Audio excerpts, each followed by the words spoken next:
Tengo el placer de darles la bienvenida al Fórum Europa, la tribuna que organizamos con la colaboración de Asisa, BT y Red Eléctrica de España. Hoy tenemos el placer de recibir a don Salvador Alemany, presidente del Círculo de Economía y de Abertis, a quien va a presentar nuestro amigo don Florentino Pérez, presidente de ACS y del Real Madrid. Don Florentino, la tribuna es suya.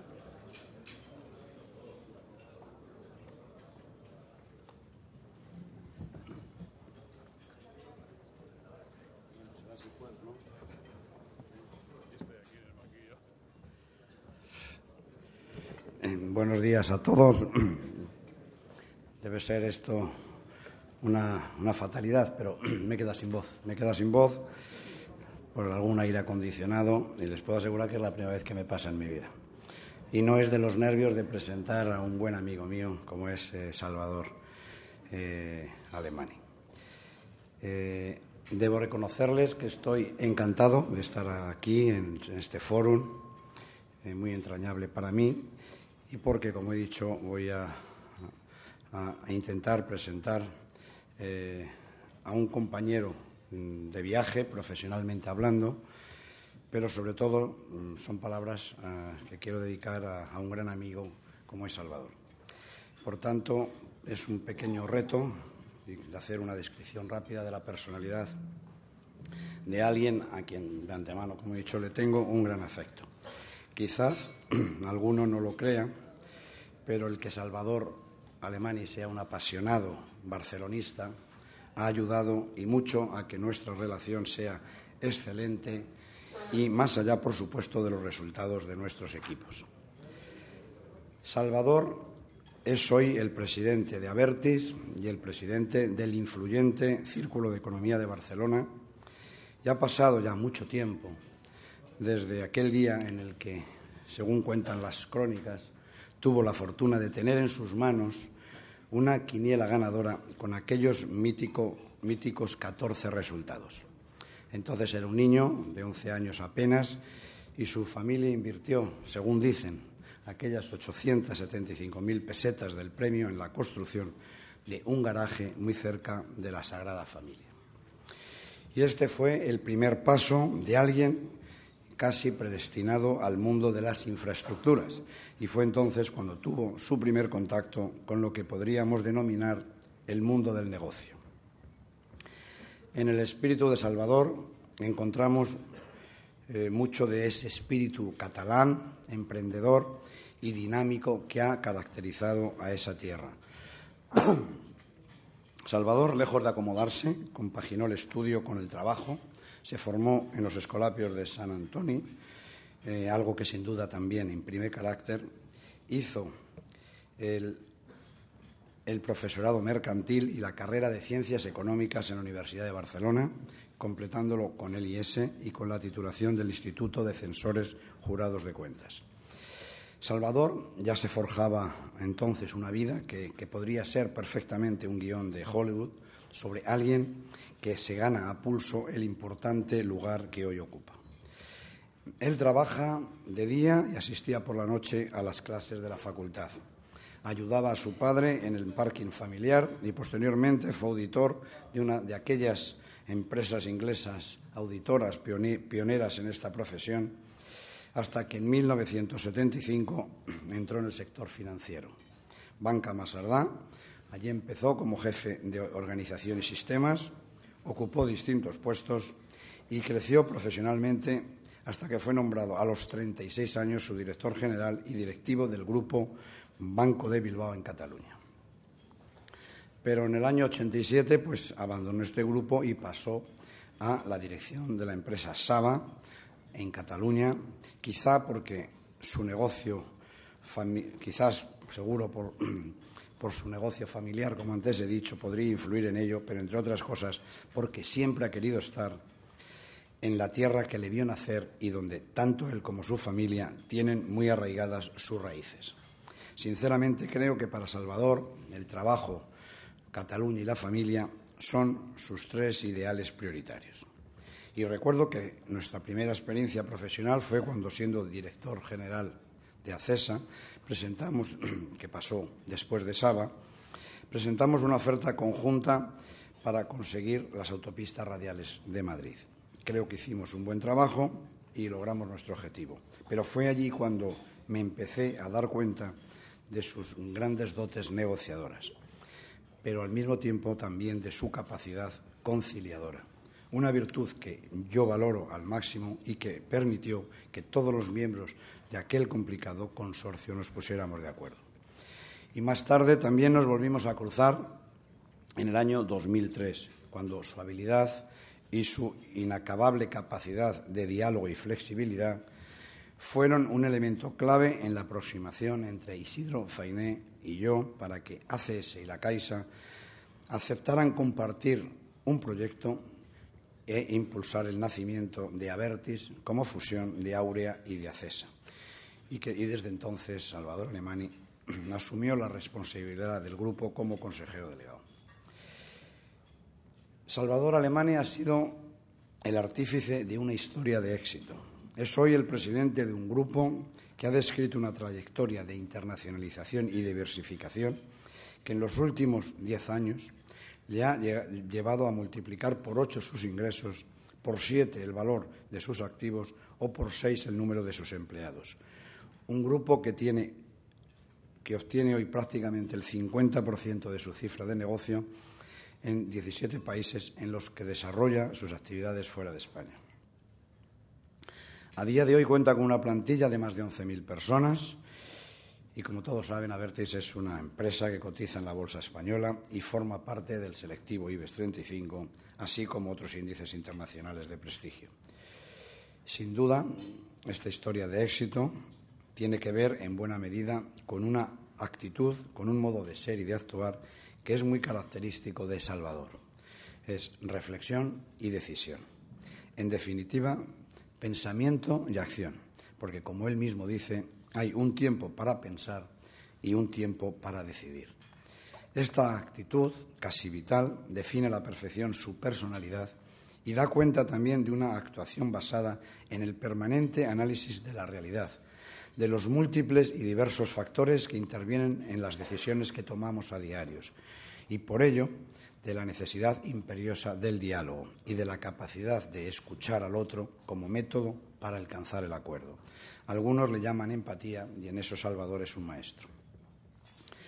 No es extraño, pues, que Salvador Alemany contemple su condición de empresario y de máximo ejecutivo de Abertis como algo inseparable de su implicación y compromiso social. Una y otra van unidas.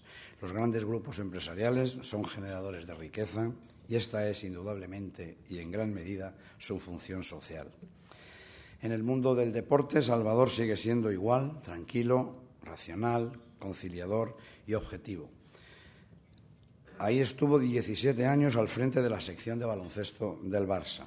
Sin duda, es uno de los culés más desapasionados que conozco. Y les voy a contar una confidencia que refleja muy bien la complicidad que nos une. Cuando en el año 2000 fui elegido presidente del Real Madrid, era tal la confianza que tenía en Salvador Alemany que a muchas reuniones de la ACB el Real Madrid le daba a él nuestra representación, cosa que podría parecer insólito. Pero también les aseguro que después, en la cancha, los dos deseábamos con gran intensidad que nuestro equipo fuese el mejor. Este compromiso que me he referido, más personal, también lo hemos visto en la colaboración que desde largo tiempo ha mantenido con la Cruz Roja, de la que fue presidente en Barcelona y vicepresidente en Cataluña, así como de miembro de su Comité Nacional. También, y es una manera de comprenderlo un poco mejor a Salvador, es miembro activo de la Fundación Alta-Riba, dedicada a la protección de animales.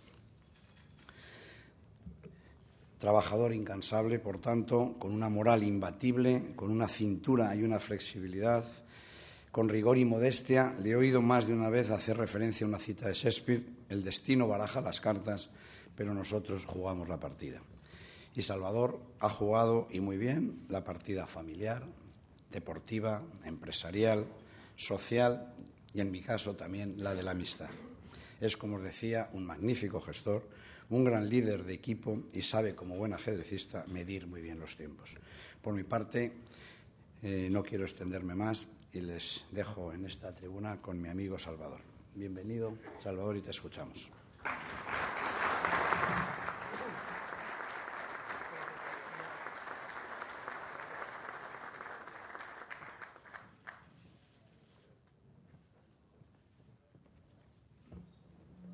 No sé si subirme aquí. ¿Sí? Bueno, voy a intentar. Bueno, ante todo, muchas gracias, José Luis, por la invitación a formar parte del grupo de personas que han estado en estas tribunas anteriormente. No hay duda que en sí mismo estar es una cuestión de prestigio que vamos a tratar de no desmerecer. Bueno, en segundo lugar, necesitaría como unos minutos para digerir todo lo que ha contado Florentino, pero no los voy a tomar aquí porque esto tiene su horario.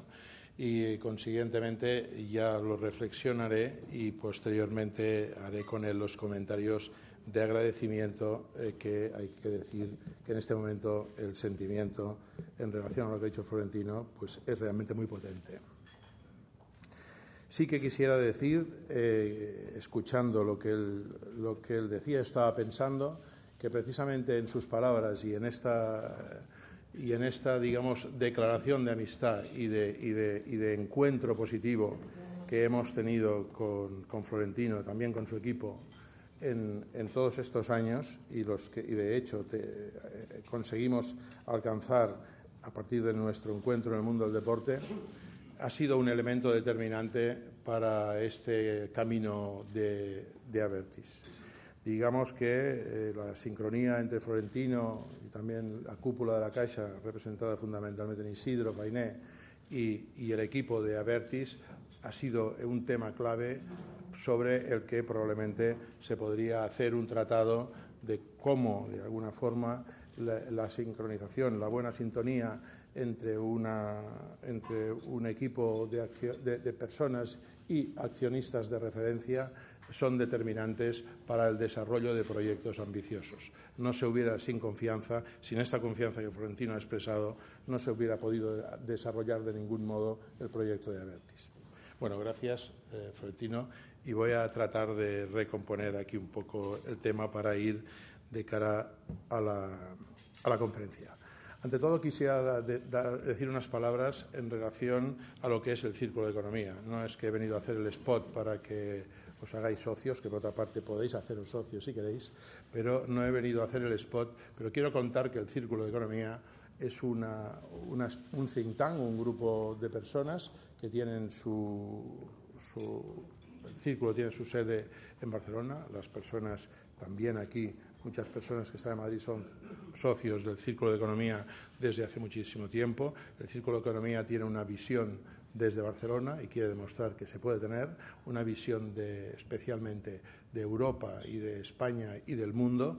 La tiene focalizado desde la óptica de un conjunto de personas muy transversales ideológicamente, transversales políticamente, también en cuanto a sus profesiones, empresarios, efectivamente, académicos, profesionales, intelectuales, un conjunto de personas que no son un servicio de estudios, sino que se reúnen y sintetizan sus puntos de vista a partir de aquello que perciben desde sus respectivos campos profesionales.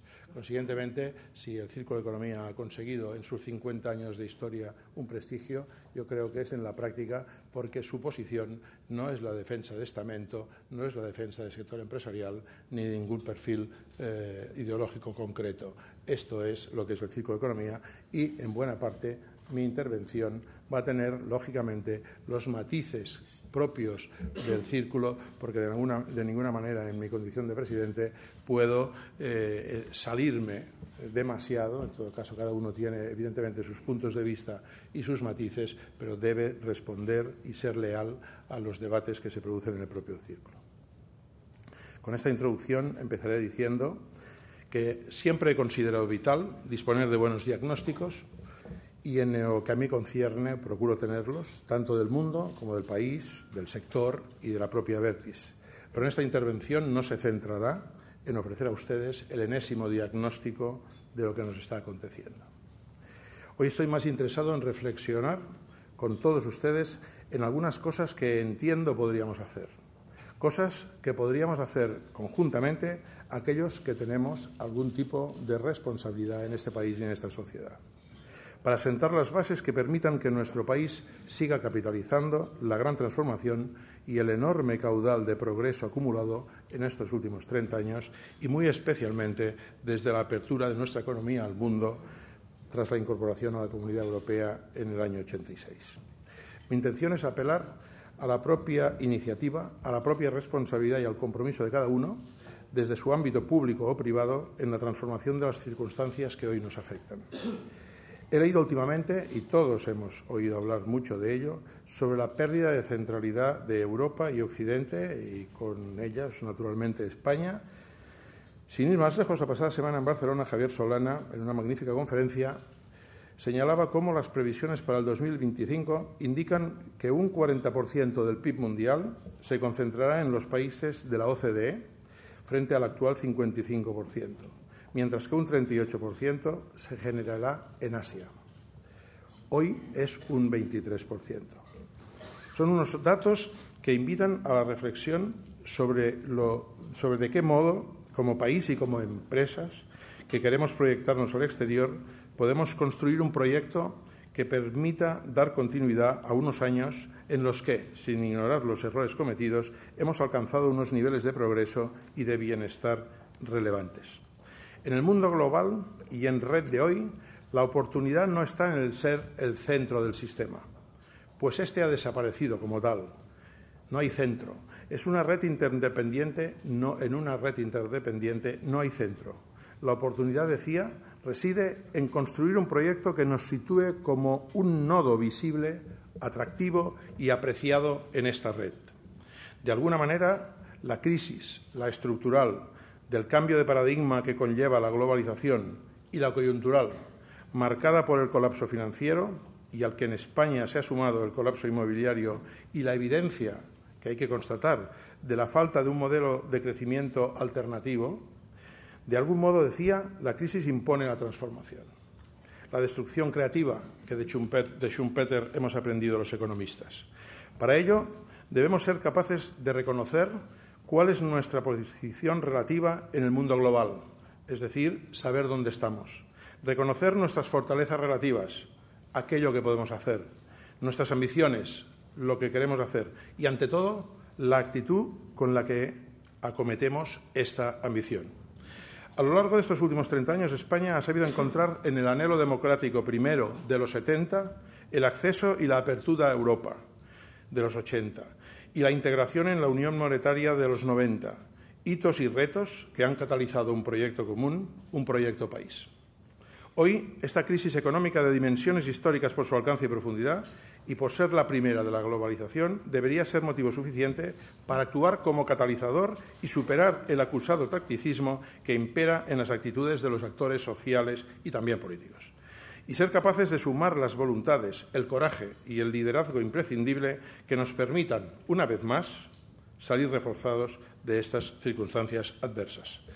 Esto depende fundamentalmente de nosotros y no podemos ver la crisis como si fuera algo que nos fue ajeno en sus orígenes y también seguirá siéndonos ajeno en su superación.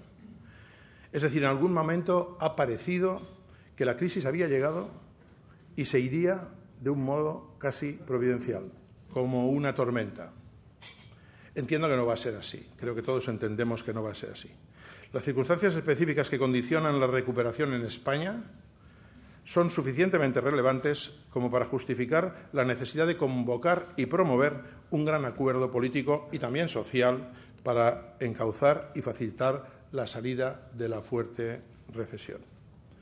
Desde el Círculo de Economía no hemos dejado de reclamar este gran acuerdo desde que en julio del 2008, cuando la gravedad de la recesión se hacía ya muy evidente, publicamos una opinión al respecto e insistimos en ello durante nuestras últimas jornadas celebradas el pasado mes de junio. En mi intervención ante la vicepresidenta del Gobierno, durante la clausura del foro, recordaba cómo un año después de solicitar este pacto, nada permitía prever que estuviéramos más cerca de hacer realidad este compromiso.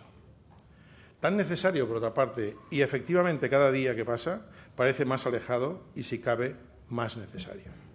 Sin dejar de lamentar esta situación, decía claramente en las jornadas de Sitges que corresponde al Gobierno tomar la iniciativa que conduzca a este pacto y, en su ausencia, asumir el riesgo de las decisiones, pero también de la aventura de los aciertos, promoviendo el proceso de reformas necesarias para anticipar la salida de la crisis y limitar los efectos sociales de la misma. Ahora está aún más claro que se impone hacer frente a una realidad que ya no es la de la crisis global y sincrónica en la que el mundo entró en agosto del 7, sino que es la de la salida de una crisis que se está demostrando asimétrica. No todos saldremos en el mismo momento ni del mismo modo, dejando en evidencia algunas de las fallas estructurales que en este caso deberíamos saber superar la economía española. Parece claro que en la salida de la crisis sí se está produciendo el tan comentado decoupling entre las economías de los distintos países, aquello que algunos esperaban y no se produjo cuando estalló la crisis en Estados Unidos. La intervención en tono propositivo que desearía hacer hoy aquí se centrará en exponer mi convencimiento de que necesitamos combinar medidas con efectos en el corto plazo para activar las condiciones de recuperación con otras que, a más largo plazo, contribuyan a consolidar un nuevo modelo de crecimiento. Sobre estas últimas les diré que estoy pensando en la necesidad de apostar juntos por la calidad y estabilidad de nuestro modelo educativo, en la prioridad que merecen los presupuestos destinados a la investigación por su papel central en el camino hacia una economía de mayor valor añadido y en el estímulo a la innovación, especialmente en aquellos sectores como el del turismo, farmacéutico, agroalimentario, telecomunicaciones, servicios financieros, infraestructuras, entre otros, que son ya una realidad en nuestro tejido económico y que han demostrado su capacidad de desarrollo e internacionalización. La idea fuerza que quiero transmitir es que debemos focalizar el esfuerzo en aquellos sectores donde puede obtenerse una mayor y más rápida respuesta. Si consiguiéramos consensuar las líneas básicas en materia de educación, investigación y apoyo a la innovación, puede que no obtuviéramos efectos inmediatos, pero tendríamos y, sobre todo, proyectaríamos el convencimiento de que somos capaces de diseñar, unidos, el camino de nuestro futuro. Y solo esto ya tendría efectos inmediatos en el ánimo colectivo, como consiguió en poco tiempo y en su momento, aunque sea un poco tópico ya mencionarlo, Finlandia. Ambas cuestiones nos ocupan y preocupan en el Círculo y seguimos desarrollando propuestas en nuestras notas de opinión. En todo caso, no constituye el objeto de esta presentación y me limito a mencionarlos porque también son parte indisociable de nuestros actuales problemas. En relación a las medidas de más rápida aplicación, de las que he hablado, y efectos, me referiré a las que entendemos deberían adoptarse para reducir los problemas en ámbitos como el del marco laboral, el de la financiación empresarial, con algunos comentarios sobre la necesidad de contemplar cualquier aumento a la presión fiscal bajo la perspectiva de la competitividad y de la eficiencia.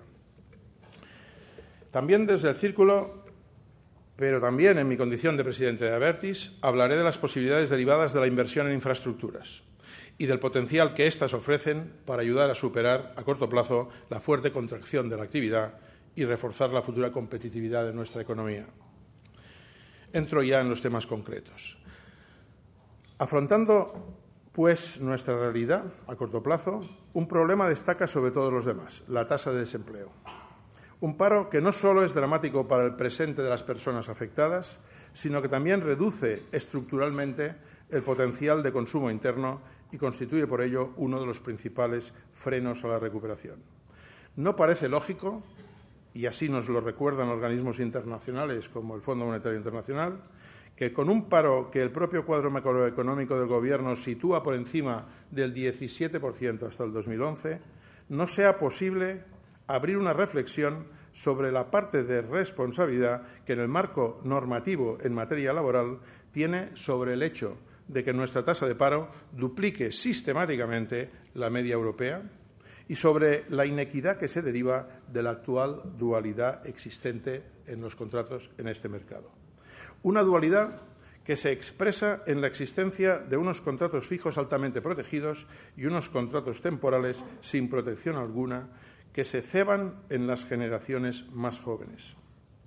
Es indispensable alcanzar los acuerdos que compatibilicen la estabilidad en el empleo con la flexibilidad que exige una economía abierta. No se trata de renunciar a aspectos clave de los que entendemos por estado de bienestar. Creo que nadie lo desea. Se trata de adecuarlo a un nuevo entorno.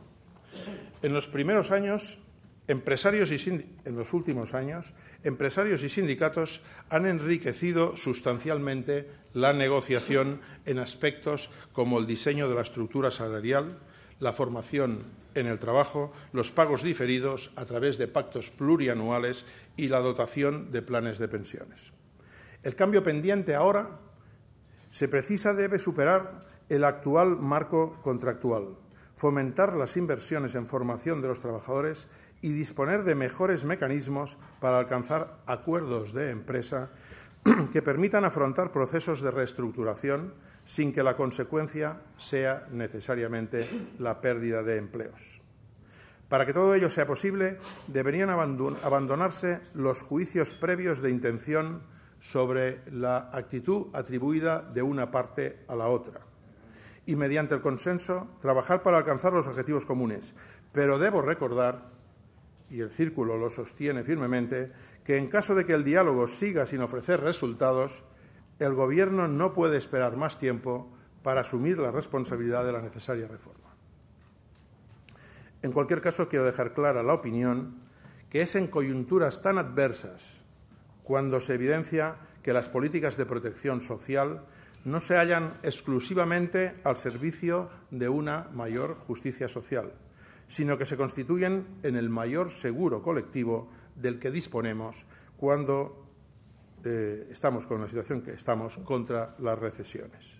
Así, los estabilizadores automáticos en forma de prestaciones sociales están siendo y deben continuar siendo determinantes para atenuar el impacto de la crisis. Cambio de tema. Quiero hacer una breve referencia a la situación del mercado financiero. Todos convenimos que mayoritariamente el sector financiero español, por su mejor orientación profesional y comercial, probablemente, y por la tutela de su sistema regulatorio, ha vivido con menor crudeza los problemas financieros. Pero hemos de admitir que algunas entidades se han visto afectadas por la crisis inmobiliaria y por la subsiguiente morosidad. Cuando parece superado el riesgo de colapso, debemos ser capaces de extraer conclusiones para mejorar los procedimientos de regulación y control que reduzcan riesgos futuros.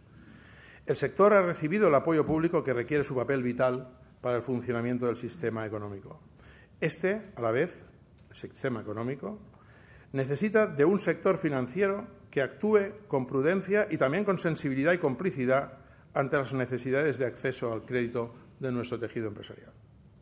En su encuesta de septiembre, el Consejo de Cámaras de Comercio destaca como este problema sigue siendo un aspecto relevante desde el punto de vista de las pymes. Sin duda, la primera obligación de las entidades financieras y en interés de todos es la de proteger sus propios balances. Junto a ella, es necesaria una pedagogía sobre los criterios que determinan hoy la concesión del crédito en el escenario actual. Conocer mejor y ajustar las expectativas de unos y otros facilitaría, sin duda, la confianza y, con ella, las condiciones de la recuperación. Otro aspecto sobre el que también quiero hacer un breve comentario es el de la fiscalidad.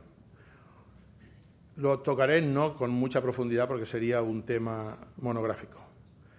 Diré que un aumento de la presión fiscal, desde el punto de vista del Círculo, en determinados ámbitos, no es en sí mismo merecedor de una descalificación automática.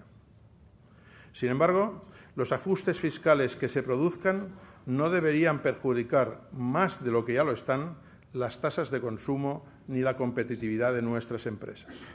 Por el contrario, deben revisarse las políticas fiscales que favorezcan la reinversión productiva de resultados, el dimensionamiento por concentración de nuestras empresas, la innovación y la investigación.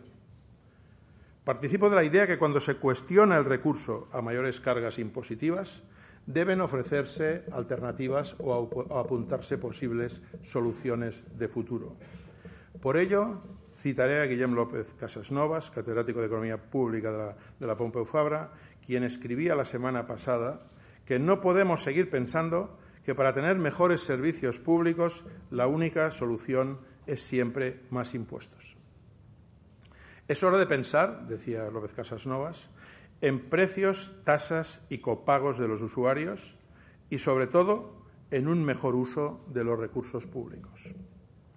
Un concepto, soy consciente, nada fácil de aplicar y no exento de polémica desde el punto de vista político y social, pero que, reconozcámoslo, actuaría sobre las dos caras de la moneda.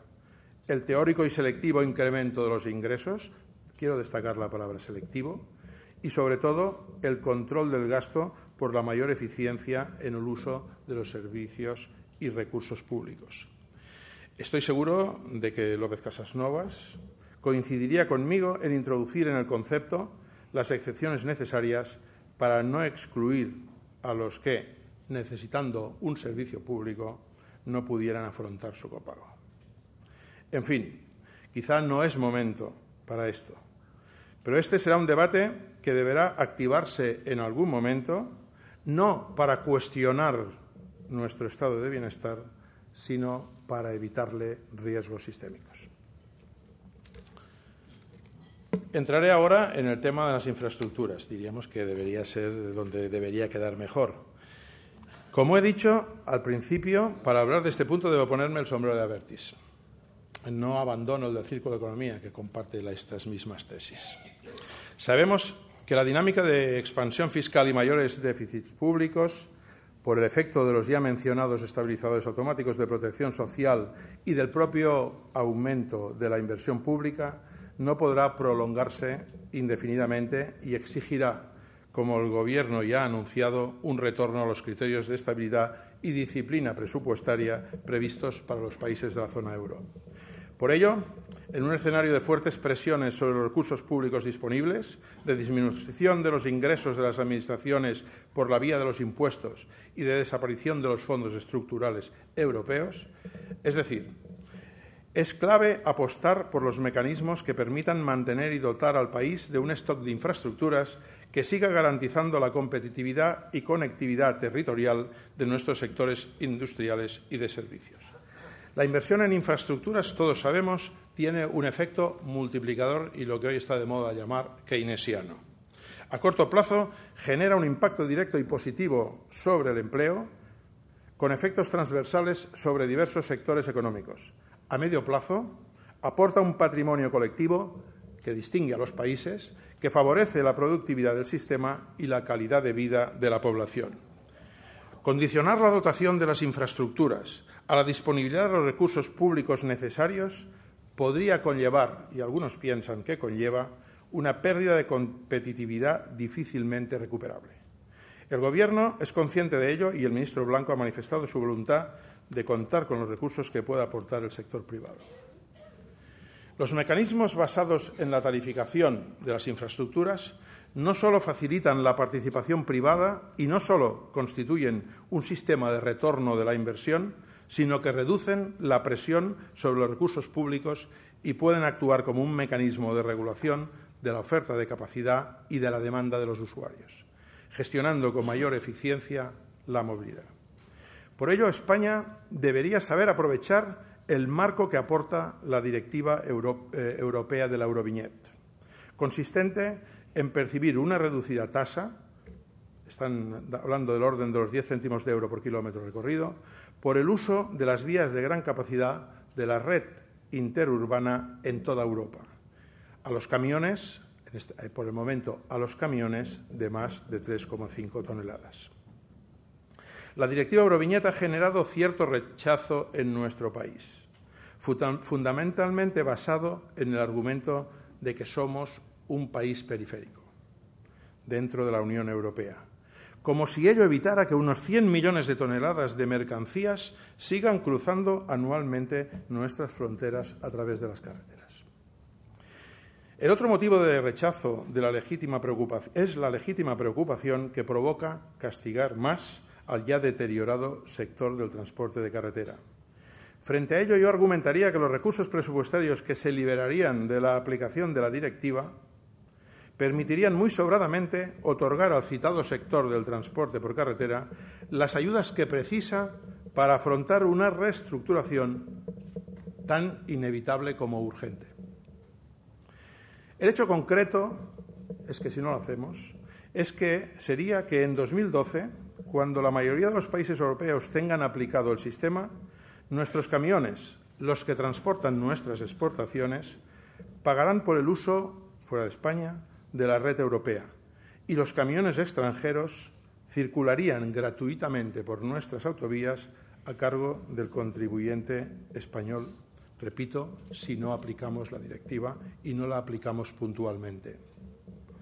Añadiré que, según datos del Observatorio del Transporte de Mercancías por Carretera, casi la mitad de las toneladas que cruzan nuestras fronteras de entrada y salida son transportadas por vehículos pesados extranjeros. Resumiendo, la aplicación en España de la Euroviñeta supondría atraer recursos privados para la dotación de nuevas infraestructuras, liberando recursos públicos que hoy demandan otras necesidades sociales. Segundo lugar, armonizar con Europa los mecanismos de tarificación de nuestra red viaria de alta capacidad, que en todo caso lo necesita, ajustando su diseño a los objetivos de Kioto. Tercero, disponer de recursos para apoyar la reestructuración de sectores relacionados con el transporte en carretera que deben afrontar una inaplazable transformación. Y, cuantificando, recaudar unos 2.000 millones de euros anuales de los 15.000 kilómetros de autovías hoy gratuitas, cifra parecida a la francesa y claramente inferior a la alemana, que calculan en unos 3.600 millones de euros. La implementación de la Euroviñeta ya se ha iniciado en su proceso en Francia, Alemania, Austria, etc. España cuenta con una amplia experiencia internacional en el ámbito de las infraestructuras viarias, de las concesiones especialmente. Según el ranking que elabora anualmente la revista norteamericana Public Works Financing, 6 de las 10 primeras empresas de concesiones públicas en el mundo son españolas. Y podríamos añadir que también tenemos a 5 de las 35 mayores constructoras del mundo. Son empresas con las que se encuentran soluciones para atender las necesidades de inversión pública. Podríamos citar varios ejemplos de ello, pero me limitaré a señalar 2. En España, el convenio firmado en 2006 entre el Ministerio de Fomento y ACESA, que está permitiendo la inversión de 500 millones de euros en la AP7, sin recurrir al presupuesto del Estado ni al plazo de concesión o a incrementar las tarifas al usuario. En Francia, otro de los países con tradición concesional, se está poniendo en marcha otro ejercicio de creatividad positiva, el Plan de Relance. Bajo esta iniciativa, el Estado francés ha pedido a todas las sociedades concesionarias cuál sería el importe que en este momento estarían dispuestas a invertir en proyectos de utilidad pública, mejoras de la red, inversiones medioambientales, que debería, lógicamente, aprobar el Estado en el ámbito territorial de cada concesión. Todo ello a cambio de un año adicional de concesión, que esté en el 2029 al 30, en el que esté en el 35 al 36. Cuando conocimos la propuesta en SANEF, nuestra concesionaria francesa, dudamos de que Bruselas admitiera la posibilidad de alteración bilateral del plazo de concesión. De hecho, tenemos problemas en relación a esto. Este verano, el Gobierno francés ha recibido formalmente la autorización de la Comisión Europea ante el carácter general de la medida y las extraordinarias circunstancias de necesidad de estímulo e inversión que concurren en este momento en Europa. El Estado francés espera conseguir con esta actuación una inversión inmediata aproximada del orden de los 1.500 millones de euros. Digamos que quieren más, sin afectar los presupuestos públicos ni el bolsillo de los ciudadanos. Otra línea de actuación de la colaboración público-privada es la anunciada esta misma semana, creo que fue anteayer, por el Gobierno de Gordon Brown en el Reino Unido, que consiste en la privatización de algunos activos públicos, entre ellos algunos de infraestructuras.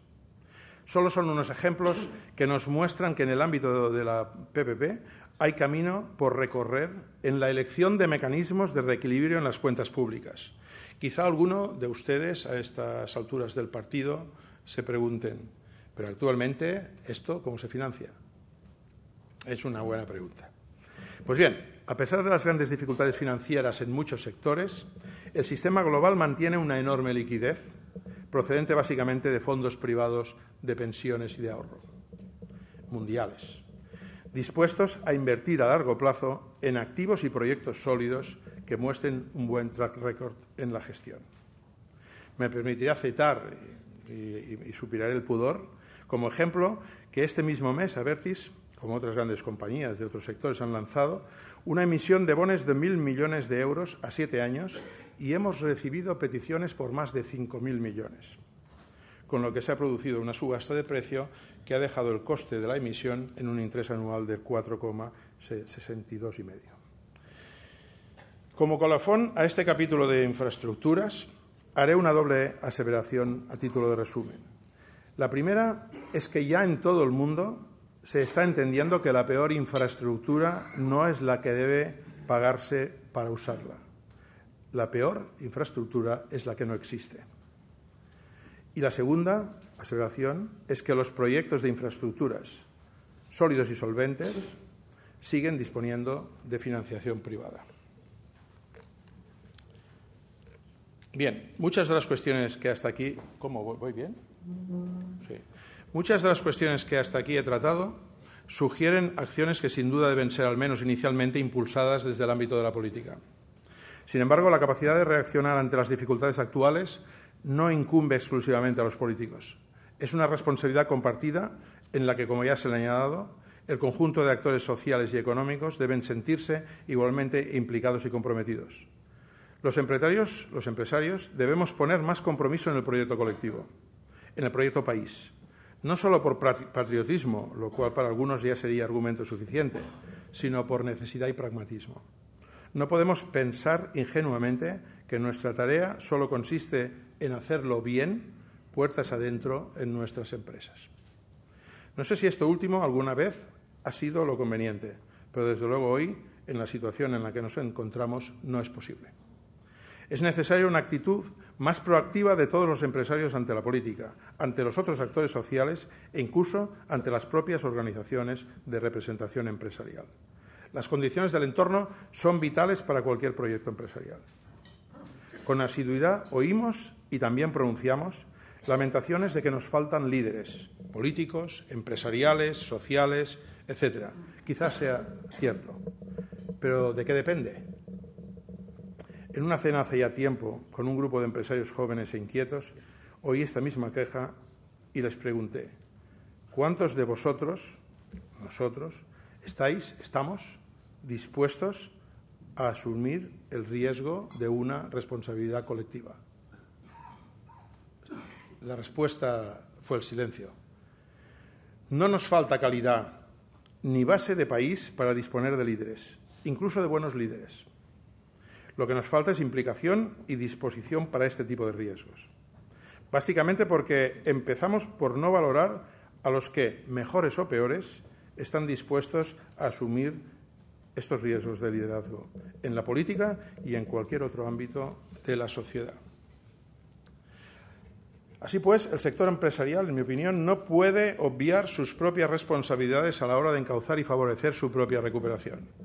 Por ejemplo, apostar por una mayor dimensión empresarial es una ineludible responsabilidad esencialmente privada y es un requisito imprescindible para ser jugadores de referencia en el tablero global.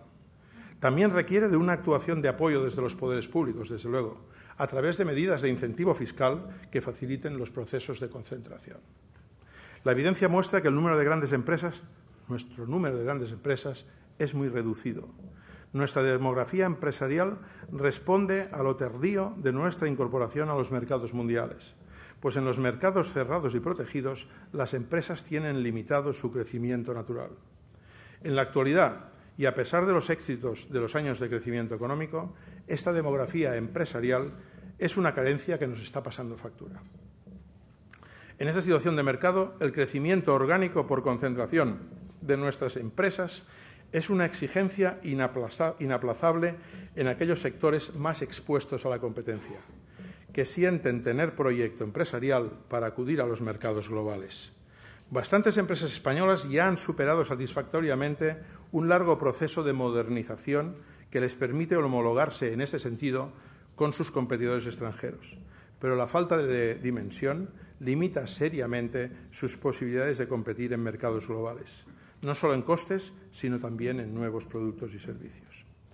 Voy acabando ya. Nuestra economía y sociedad entiendo que son mucho más sólidas de lo que podría desprenderse de los actuales indicadores y posiblemente también del ánimo dominante. El profundo esfuerzo de modernización que hemos protagonizado en las últimas décadas se refleja no solo en nuestras empresas y en nuestras cuentas públicas, que han podido absorber el primer impacto de la crisis, sino también en el conjunto de la sociedad y, de manera destacada, en las nuevas generaciones de ciudadanos, especialmente preparados y capacitados para consolidar nuestra economía entre las más avanzadas del mundo. Desde la autoexigencia, como empresarios y responsables económicos, debemos también requerir al Gobierno, a todos los gobiernos, también los de las comunidades autónomas, a que determinen unas prioridades claras para encauzar la recuperación y a que ejerzan el liderazgo político necesario para desarrollarlas con el coraje de mirar por encima del ciclo político, siempre demasiado corto, que supere todo proceso de reformas. Esta misma actitud, a ello ya me he referido antes, es la que esperamos y debemos exigir a los partidos de las respectivas oposiciones. Coraje y generosidad deben imponerse al tacticismo y a los dictados del corto plazo. No se trata solo de qué partido, no hablo de político ahora, sino, por ejemplo, de fútbol o de básquet, no se trata solo de qué partido estamos jugando ahora. Es muy importante pensar en la liga que queremos seguir jugando en el futuro. De todo ello dependerá, en mi opinión, una parte de la salida de esta crisis tan severa, pero también el bienestar de las próximas generaciones. Bien, muchas gracias a todos por su amable atención.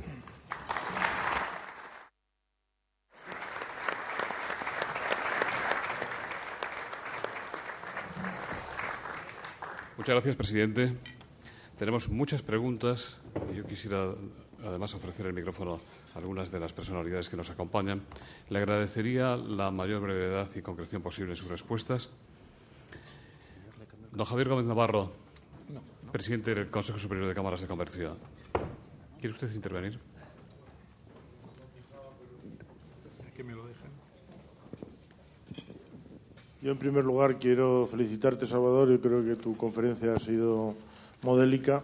Comparto prácticamente todas sus afirmaciones. Y te voy a hacer una pregunta sobre un tema en el que has citado precisamente a las cámaras, que es el problema de la concesión del crédito y de la restricción crediticia, ¿no? Y has establecido, es decir, que habría que establecer unos criterios para la concesión del crédito. Y ahí es el problema. Es decir, tendríamos que buscar un acuerdo entre el sector empresarial y el sector financiero de cuáles son esos criterios. Es decir, porque no hay manera de establecer en base a qué criterios unos bancos conceden crédito y otros no.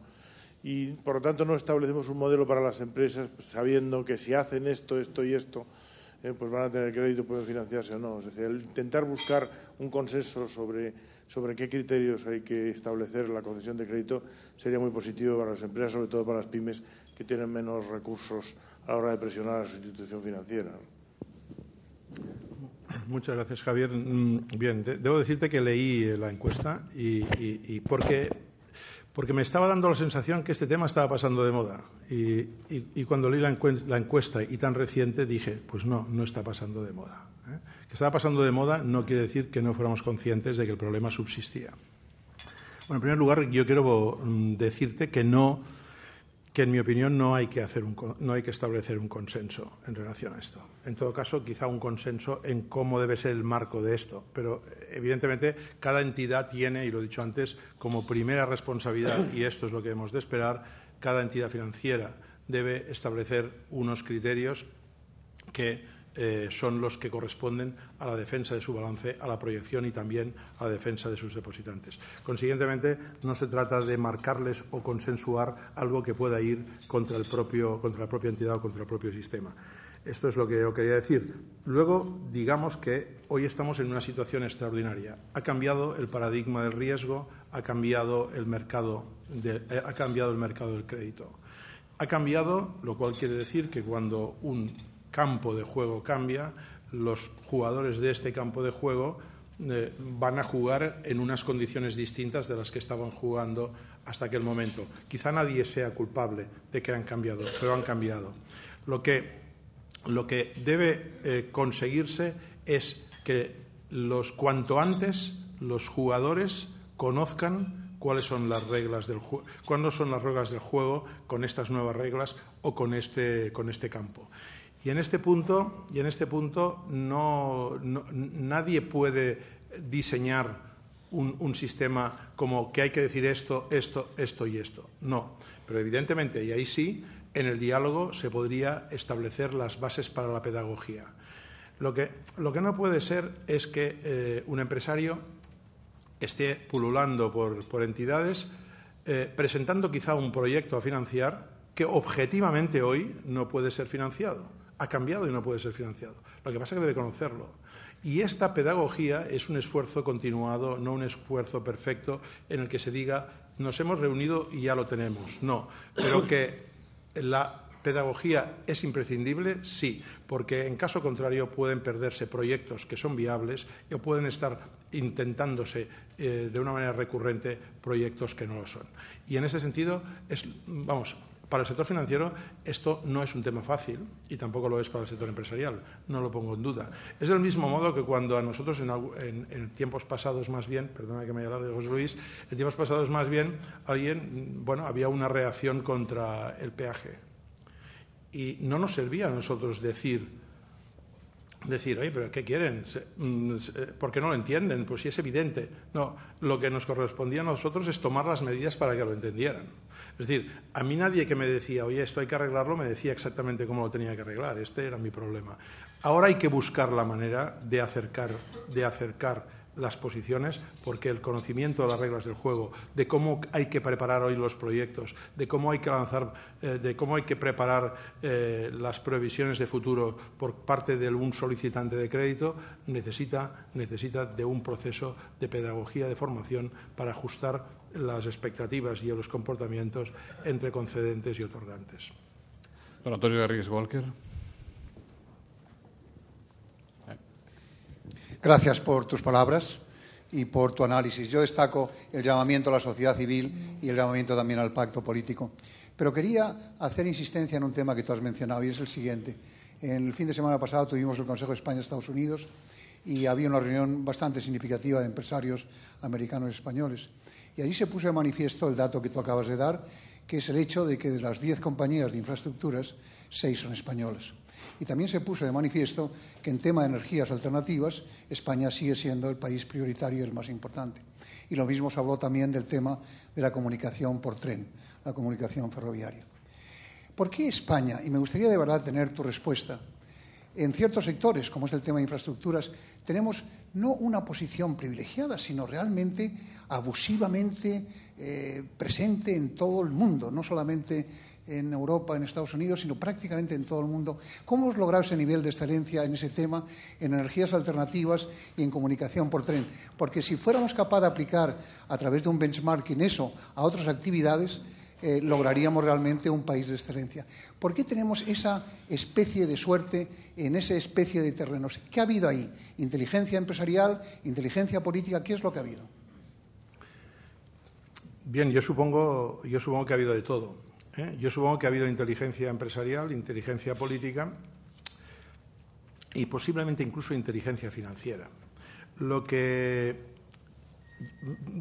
receta simple que se me ocurre decir en relación a esto, podemos ser buenos cuando salimos hacia afuera en la medida que hayamos conseguido ser buenos, haber hecho la acumulación primitiva de la excelencia, hay que haberla hecho en casa. O sea, yo creo que en aquello en lo que conseguimos ser buenos en casa, somos capaces de proyectarnos fuera. Yo creo que en todos estos sectores ha habido pionerismo, los que has mencionado, en algunos otros que yo he mencionado también en la presentación, ha habido pionerismo, se ha trabajado bien, han encontrado proyecto personas que podían liderarlo y han construido el núcleo, y después de haber sido, bueno, quizá con miedo de salir durante muchos años, nosotros no somos en los últimos siglos, no somos tan conquistadores y pioneros como realmente hemos practicado en nuestros últimos tiempos. Hemos tenido algún miedo, pero cuando hemos dado el paso se ha demostrado que aquello que habíamos aprendido a hacer en casa lo hemos sabido hacer fuera. Bueno, la pregunta esta va dirigida naturalmente a usted, pero puede sentirse aludido don Florentino Pérez, al que le ruego que, si así lo estima, incluso yo le hago de banquillo. Me ponen una nota y yo se la leo. Andrés González de Reuters dice: la fusión entre Ferrovial y Cintra ha sido muy aplaudida por el mercado. ¿Se podría estudiar, como ya ha aventurado algún analista, una fusión Abertis-ACS? Sí. Es que también me he quedado sin voz yo.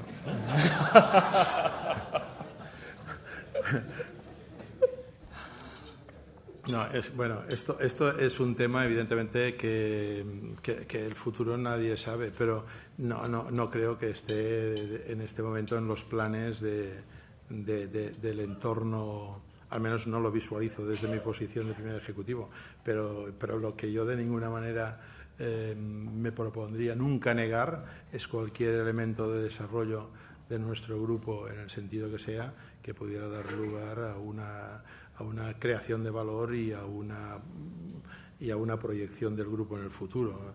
Nos llevamos tan bien que casi no hace falta ni que nos unamos. Bueno. ¿Quiere añadir usted algo? Aunque sea en voz baja, no. Don Fernando Jáuregui, de Diario Crítico, dice: ¿cómo se justifica, en su opinión, la relativa euforia en la bolsa española de estos días? ¿Mero seguidismo de Estados Unidos? Algo hay. Pero yo creo que algo hay. Hace ya tiempo que decidí no pretender entender lo que pasaba con la bolsa. Esto para empezar, ¿no? O sea, entonces, ahora, ciertamente yo lo que creo es que la bolsa española refleja en sus valores, en la mayoría de sus valores, especialmente de los grandes valores del IBEX, refleja da un sentimiento de confianza individualizadamente hacia los inversores, de dentro y en algunos casos de fuera. Es cierto que se marcharon con los primeros editoriales de los periódicos financieros británicos, fundamentalmente, hubo una cierta salida de dinero de nuestra bolsa, pero fue nuevamente cubierta por personas más cercanas a la actividad. Yo creo que en la práctica debemos buscarlo en la temática individual, y también siempre que un mercado de estas características sube, es una cuestión que en el análisis de alternativas toma ventaja.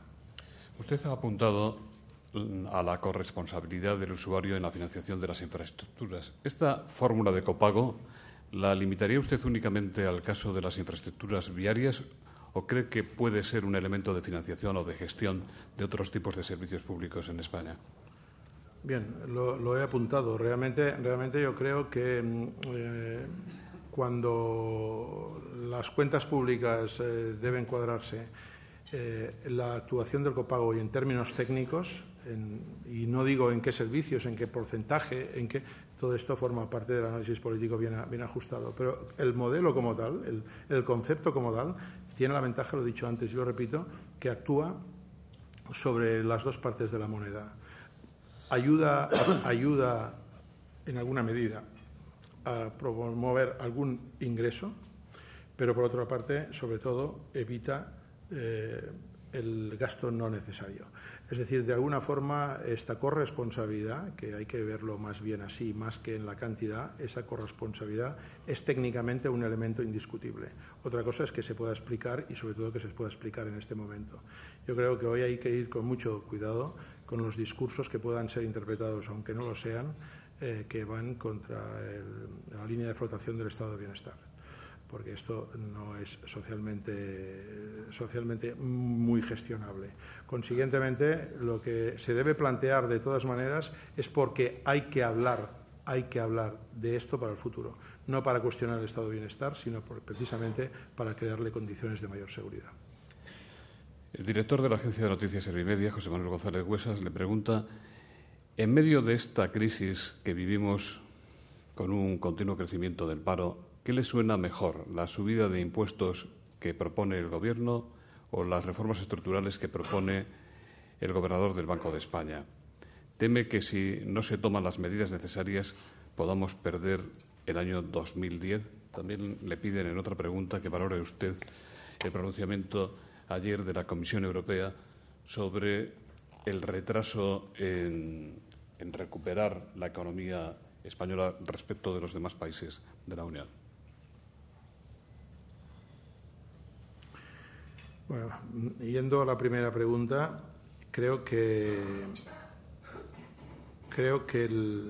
sin llegar al fondo de cuál es exactamente y en qué medida cada una, las reformas estructurales son imprescindibles.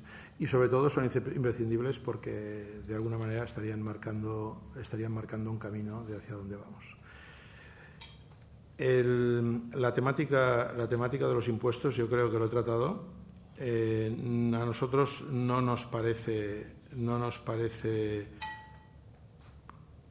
que determinado tratamiento de impuestos sea descalificable a priori, o sea, lo hemos dicho claramente, e incluso sabemos que en algunos productos, en algunos de sus sectores, el IVA estábamos por debajo del IVA europeo y el IVA europeo medio.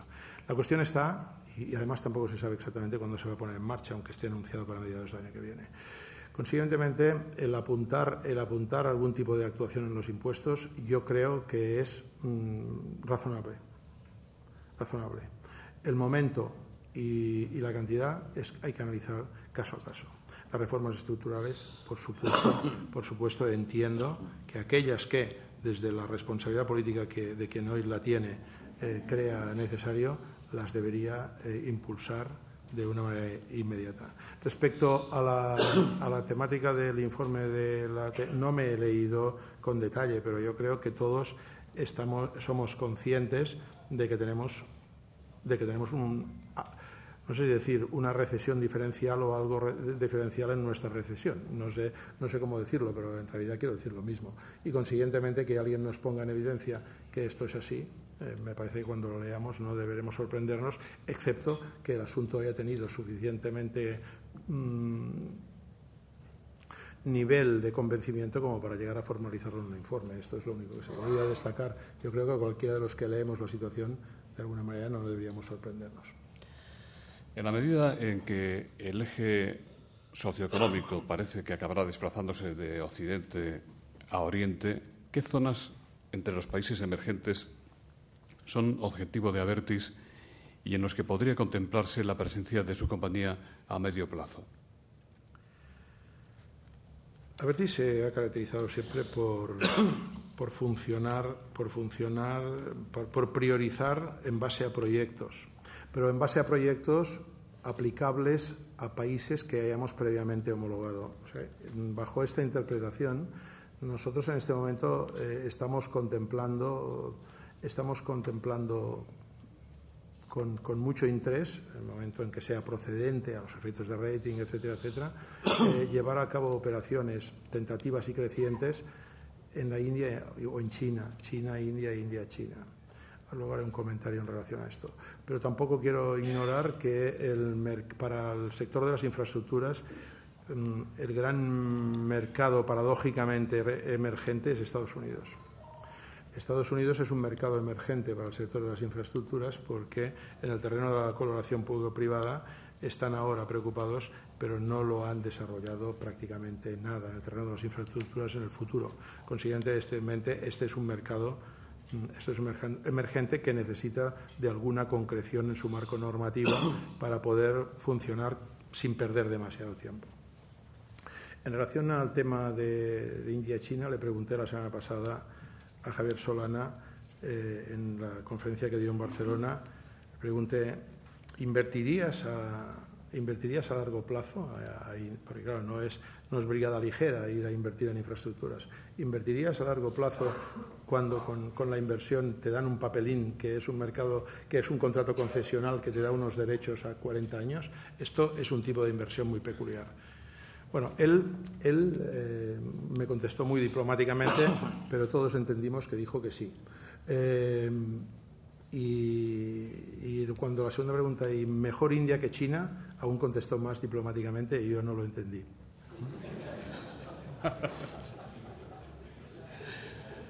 Pero ha pensado usted mucho en eso, ¿no? Sí, hemos pensado y nos gustaría hacer ya algunas pruebas de desarrollo, porque aparte de saber hacer lo que hacemos, hay que ver cómo lo sabemos hacer en circunstancias, mercados, personas distintas y en algunos casos abriendo camino, más en China que en India, que tiene la cultura, digamos, burocrática del Reino Unido. Más en China que en India, repito, hacer caminos en el terreno del marco normativo y del marco contractual. Después de su experiencia en Italia, ¿qué sabor de boca le ha quedado? Está el embajador aquí. No sé si se ha ido porque me ha dicho que se tenía que ir antes. Muy buena. Bueno, ahora en serio. No, yo creo que mantenemos una muy buena relación con la otra parte italiana, con la gente de Benetton, Atlantia, todos nosotros. Muy buena relación con ellos. Y de todas maneras, un proyecto de estas características tiene su momento desde el punto de vista económico, tiene su momento desde el punto de vista del interés de las partes, de los balances relativos, y no se puede decir que porque tengamos una buena relación el proyecto está igualmente en situaciones de ser lanzado que lo estuvo en aquel momento. Es decir, es una conjunción de astros llegar a una operación tan importante en términos relativos para nosotros como era esta. Pero las relaciones son buenas y en general, pues bueno, pues la semana que viene abrimos una rama, digamos, de nuestra fundación Abertis en Italia, porque en Italia, por otra parte, pues somos en este momento, no sé exactamente si el ranking está hecho, pero probablemente seamos el primer operador en el sector de los estacionamientos. Es decir, nosotros continuamos trabajando en Italia, al menos la población se comporta bastante como la nuestra. Fundación, la de Abertis, que cumple este año sus 10 primeros años. El señor Baratti de Bloomberg dice: ¿nos puede adelantar las cifras más recientes de tráfico ligero y pesado en España y en Francia, por favor? ¿Ve usted brotes de recuperación? Y Belén Porras, de Servimedia, le pregunta cómo ha evolucionado el tráfico de las autopistas de Abertis en los últimos años, mejor o peor de lo previsto.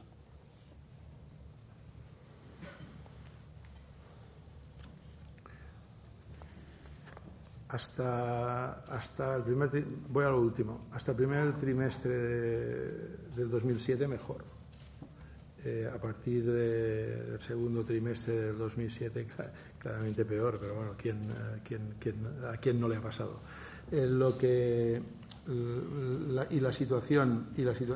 Primera parte, y la situación es distinta en el tráfico, es distinta en España y en Francia.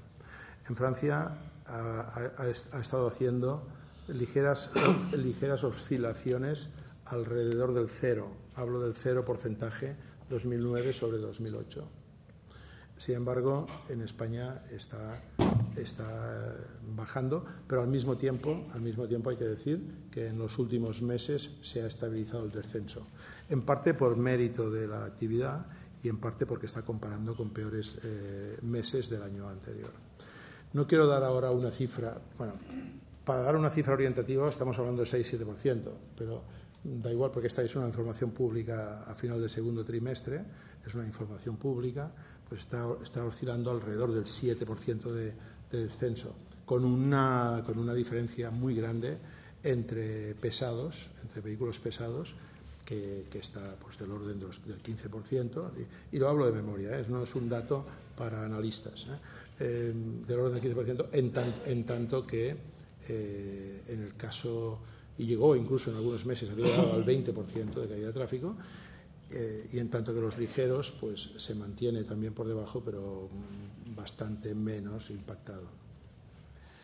Javier Magariño, de 5 Días, le pregunta si tiene fuerza, en su opinión, el Gobierno en plena crisis para intervenir en el mercado laboral vía reformas al margen de un diálogo social estancado.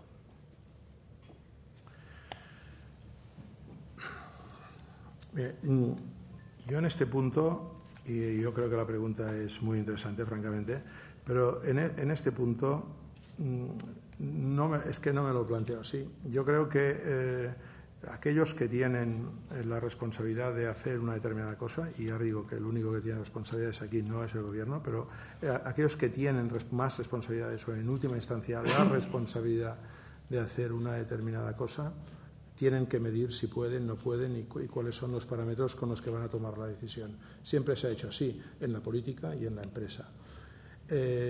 Aquellos que que analizan tienen que decir aquello que piensan por dos motivos. Lo primero, para dejar claro que existen alternativas, y lo segundo, para dar, digamos, apoyo a que aquel que lo tiene que hacer, si de alguna manera cree que no tiene la suficientemente fuerza para hacerlo, sepa que existe fuera de su ámbito de decisión alguien que piensa de un determinado modo, en favor o en contra. Esta es la doble utilidad de manifestarse sin pensar en el condicionante que tiene el que tiene que tomar la decisión. Yo le pido esto también al equipo en Abertis y creo que es lo que tiene que hacer también la Junta de Accionistas. Si quiere, pedir la luna. Ya haremos nosotros lo que podamos para alcanzarla hasta donde podamos. Lo lamento por las preguntas que ya no voy a poder trasladarle. Tengo el compromiso con ustedes de terminar ya. Le voy a leer estas. Israel García, juez del diario Negocio, dice que querría conocer su punto de vista sobre el nacionalismo catalán y si cree que es bueno para la economía catalana esta posición de nacionalismo. ¿Está Cataluña maltratada, en su opinión? Hay otra pregunta de la mesa de prensa que dice: ¿teme que la sentencia del Tribunal Constitucional sobre el Estatut sirva de asidero a los hipernacionalistas catalanes para reeditar y agravar el enfrentamiento Cataluña-España y que en ese enfrentamiento haya consecuencias económicas? En este punto, bueno, mi conferencia no ha dado pie, pero por otra parte, en este punto, igual un día, pero no sé bajo qué circunstancias, podría dar, y a lo mejor incluso me apetecería dar una conferencia sobre esta cuestión.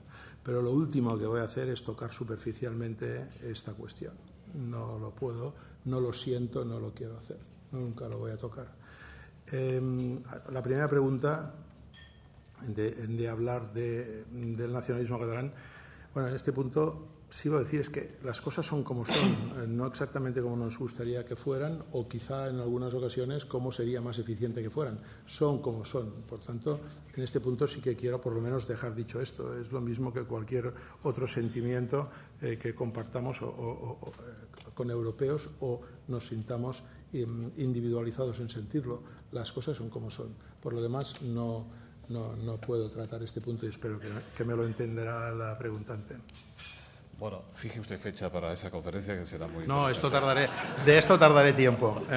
Esto ya es el momento de las memorias donde uno se queda tranquilo. Pues entonces, para escribir memorias creo que tendremos que esperar mucho tiempo. Tiene usted todavía muchos años por delante para desarrollar sus proyectos, los de Abertis y los que proyecta el Círculo de Economía. Don Luis Atienza, en nombre de las entidades que colaboran en el desarrollo del Fórum Europa, va a despedir este acto. Muchas gracias a Salvador Alemany por sus reflexiones lúcidas sobre cómo salir reforzados de la crisis y cómo evitar los riesgos del decoupling en la recuperación que a todos nos inquietan. Y al mismo tiempo nos ha transmitido una visión de tenemos un gran potencial,